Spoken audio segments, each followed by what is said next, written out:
Halo, assalamualaikum warahmatullahi wabarakatuh.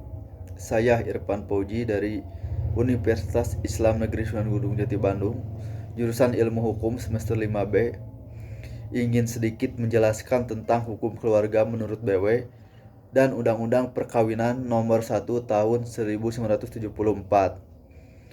Perkawinan ialah ikatan lahir batin antara seorang pria dengan seorang perempuan dengan tujuan membentuk keluarga rumah tangga yang bahagia dan kekal berdasarkan ketuhanan yang Maha Esa. Undang-Undang Nomor 1 Tahun 1974 tentang perkawinan memiliki pertimbangan bahwa sesuai dengan falsafah Pancasila serta cita-cita dengan pembinaan hukum nasional, perlu adanya undang-undang tentang perkawinan yang berlaku bagi semua warga negara. Pasal 1 Undang-Undang Perkawinan dalam penjelasan pasal demi pasal dijelaskan bahwa perkawinan sangat erat hubungannya dengan kerohanian dan agama. Penjelasan pasal 1 menyebutkan bahwa sebagai negara yang berdasarkan Pancasila, di mana sila yang pertamanya ialah ketuhanan yang Maha Esa, maka perkawinan mempunyai hubungan yang erat serta dengan agama atau kerohanian, sehingga perkawinan bukan saja mempunyai unsur lahir batin atau jasmani dan rohani, juga mempunyai keluarga yang bahagia, rapat hubungan dengan keturunan, yang pula merupakan tujuan perkawinan merupakan pemeliharaan dan pendidikan menjadi hak dan kewajiban orang tua. Hukum keluarga diatur dalam Kitab Undang Hukum Perdata buku 1 bab 4 sampai dengan 18. Selain itu juga diatur dalam Undang-Undang Nomor 1 Tahun 1974 tentang perkawinan sebagai hukum khusus dari KUHP Perdata. Hukum keluarga sebagai keseluruhan ketentuan yang mengenai hubungan hukum yang bersangkutan dengan kekeluargaan sedarah dan kekeluargaan karena perkawinan. Perkawinan, kekuasaan orang tua, perwalian, pengampunan, keadaan tak hadir. Kekeluargaan sedarah adalah pertalian keluarga yang dapat antara beberapa orang yang mempunyai keluhuran yang sama. Kekeluargaan karena perkawinan, pertalian keluarga yang terdapat karena perkawinan antara seorang dengan keluarga sedarah dan istri dari istri atau suaminya. Hukum waris adalah suatu hukum yang mengatur peninggalan harta seseorang yang telah meninggal dunia diberikan kepada yang berhak, seperti keluarga dan masyarakat yang lebih berhak. Hukum waris yang berlaku di Indonesia ada 3, yaitu hukum waris adat, hukum waris Islam, dan hukum waris perdata. Setiap daerah memiliki hukum yang berbeda-beda sesuai dengan sistem kekerabatan yang mereka anut. Ahli waris mewaris berdasarkan kedudukannya sendiri. Ahli waris yang mewaris berdasarkan kedudukannya sendiri dibagi menjadi 4 golongan, yaitu hak mewaris dari golongan-golongan ini tergantung dari tidak adanya golongan sebelumnya. Artinya, apabila masih ada ahli waris yang golongan pertama, maka ahli waris dalam golongan kedua tidak mungkin menjadi ahli waris yang akan mewarisi harta peninggalan pewaris. Apabila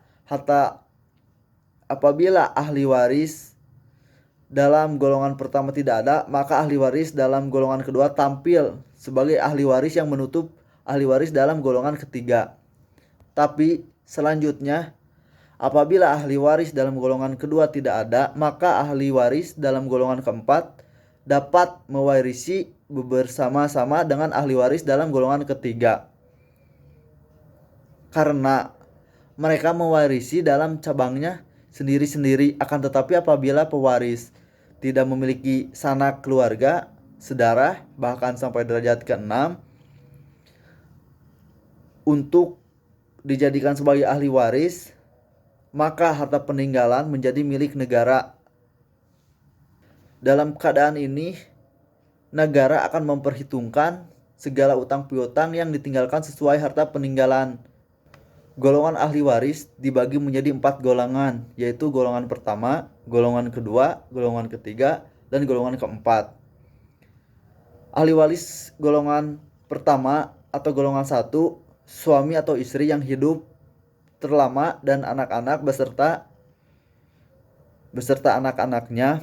Dasar hukum pasal 852 KUH Perdata, keturunan dari anak tersebut terus ke bawah tanpa batas. Ahli waris golongan ini dinamakan juga ahli waris garis lurus ke bawah. Golongan ahli waris selanjutnya atau golongan ahli waris kedua, dasar hukumnya pasal 854 sampai pasal 857 KUH Perdata, yaitu ayah atau ibu atau ayah dan ibu serta saudara-saudara beserta keturunannya atau keturunan dari saudara tersebut terus ke bawah tanpa batas. Ahli waris golongan ini dinamakan juga ahli waris garis ke samping. Ahli waris selanjutnya atau ahli waris golongan ketiga, dasar hukumnya pasal 850 JO atau pasal 853 ayat 1 KUH Perdata, kakek atau nenek atau kakek maupun dari garis ibu. Ahli waris golongan ini dinamakan juga ahli waris garis lurus ke atas. Ahli waris yang terakhir atau golongan ahli waris terakhir atau golongan keempat, dasar hukumnya pasal 858 ayat 3 KUH Perdata, keluarga dalam garis ke samping yang lebih jauh dari saudara. Ahli keenam, ahli waris ini dibatasi sampai derajat keenam, maksudnya yang terdiri dari paman dan bibi dari pihak ayah maupun ibu, keturunan paman dan bibi sampai derajat ke-6, serta saudara dari kakek dan nenek beserta keturunannya sampai derajat ke-6 dihitung dari pewaris. Ahli waris golongan ini dinamakan juga ahli waris garis keponakan.